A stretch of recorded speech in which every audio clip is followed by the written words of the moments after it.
প্রিয় দর্শক বন্ধুরা, এই মুহূর্তের জন্য উঠে আসছে সাউথ 24 পরগনা প্রাথমিকের 2009 প্রাইমারি রিক্রুটমেন্ট প্রসেস রিলেটেড কয়েকটি গুরুত্বপূর্ণ খবর আপডেট, পাশাপাশি সর্বোচ্চ ন্যায়ালয় সুপ্রিম কোর্টের গুরুত্বপূর্ণ খবর। তো বন্ধুরা, এই ভিডিওর মধ্যে সবটা তুলে ধরবার জন্য চেষ্টা করছি, গুরুত্বপূর্ণ আলোচনা। তো ভিডিওটিকে শেষ পর্যন্ত সম্পূর্ণ শুনে বোঝার চেষ্টা করবেন এবং শেষ পর্যন্ত দেখবেন। চ্যানেলটিকে অতি অবশ্যই সাবস্ক্রাইব করে নিয়ে সঙ্গে থাকবেন। চলুন কথাবার্তা না বাড়িয়ে আমরা মূল টপিকেই ফোকাস করি, টাইম ওয়েস্ট না করে।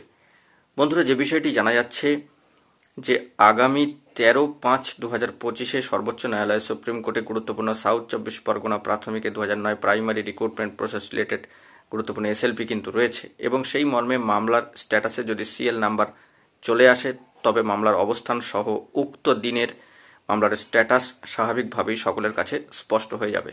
ইতিমধ্যে লিস্টে মামলার অবস্থান কিন্তু লক্ষ্য করা গিয়েছে, সে বিষয়ে আপনাদেরকে জানিয়েছি। কিন্তু সুপ্রিম কোর্টে মামলার শুনানির আগেই উঠে আসছে একটি জরুরি আপডেট, যেখানে লক্ষণীয়, অত্যন্ত গুরুত্বপূর্ণ হতে চলেছে। ঠিক সর্বোচ্চ ন্যায়ালয়ের সুপ্রিম কোর্টের শুনানির আগেই একটি প্রবল বৈঠক সম্ভাবনা কিন্তু রয়েছে।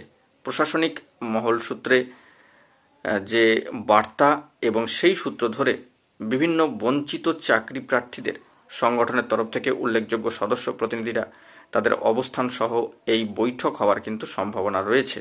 বিভিন্ন দাবি দেওয়া পেশ সেখানে হতে পারে এবং বঞ্চনার ইতিহাস, বঞ্চনার কথা, লড়াই যন্ত্রণার কথা কিন্তু সেখানে উঠে আসতে পারে। ইতিমধ্যেই south 24 Pargana 2009 primary recruitment process related যে প্রসিডিওর তা কিন্তু দীর্ঘ এতগুলি বছর ধরে চলছে এবং সেখানে যন্ত্রণার মধ্যে রয়েছেন আরও কিছু প্রার্থী যারা নির্ধারিত কাট অফ ডেটের মধ্যে, হ্যাঁ এখানে লক্ষ্য রাখবেন একটি কথা, যারা শুধুমাত্র বৈধ পিটিশনার নির্ধারিত একটি কাট অফ ডেটের মধ্যে মামলা দাখিলকারী, তাদের কথাই কিন্তু বলা হচ্ছে। তারা কিন্তু দীর্ঘ যন্ত্রণার মধ্যে দিয়ে দিন যাপন করছেন, অতিবাহিত করছেন চরম কষ্টের মধ্যে দিয়ে।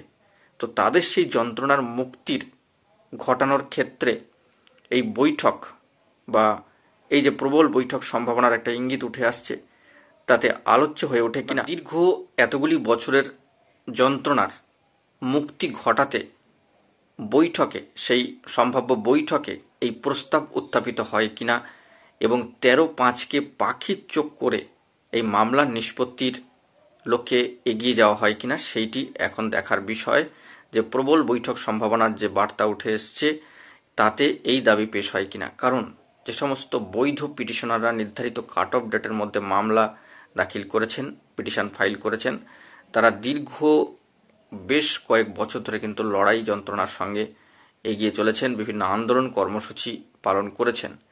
তো এখন দেখা দরকার যে বৈঠক আগামীতে হতে চলেছে, সেই বৈঠকে যাবতীয় প্রসঙ্গ উত্থাপিত হয় কিনা এবং সেই প্রসঙ্গগুলির এবং সমস্যাগুলির, বলা চলে সমস্যাগুলির সমূহ সমাধান মেলে কিনা আগামী 13/5-এ। কারণ 13/5 দিনটা অত্যন্ত তাৎপর্যপূর্ণ। আমরা জানি সর্বোচ্চ ন্যায়ালয় সুপ্রিম কোর্টের একটি গুরুত্বপূর্ণ বিষয় কিন্তু রয়েছে উক্ত দিনে। সেই বিষয়টি ইতিমধ্যেই একটি নোটিফিকেশানে এসছে যে নতুন সম্মানীয় প্রধান বিচারপতি মহাশয় আসীন হচ্ছেন 14 তারিখ থেকে।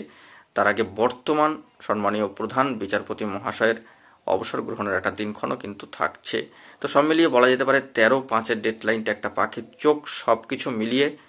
তো এই যে বৈঠক, প্রশাসনিক মহল সূত্রে যে বৈঠকের বার্তা উঠে আসছে এবং বঞ্চিত চাকরি প্রার্থী মঞ্চের বিভিন্ন সদস্যরা সেই বৈঠকে অবস্থান করবেন, সেই মর্মেও কিন্তু বার্তা রয়েছে এবং সাউথ 24 পরগনা প্রাথমিকে 2009 প্রাইমারির রিক্রুটমেন্ট প্রসেস রিলেটেড গুরুত্বপূর্ণ বিষয়গুলি উত্থাপিত হয় কিনা সেই বৈঠকে, সেটাও কিন্তু লক্ষণীয়।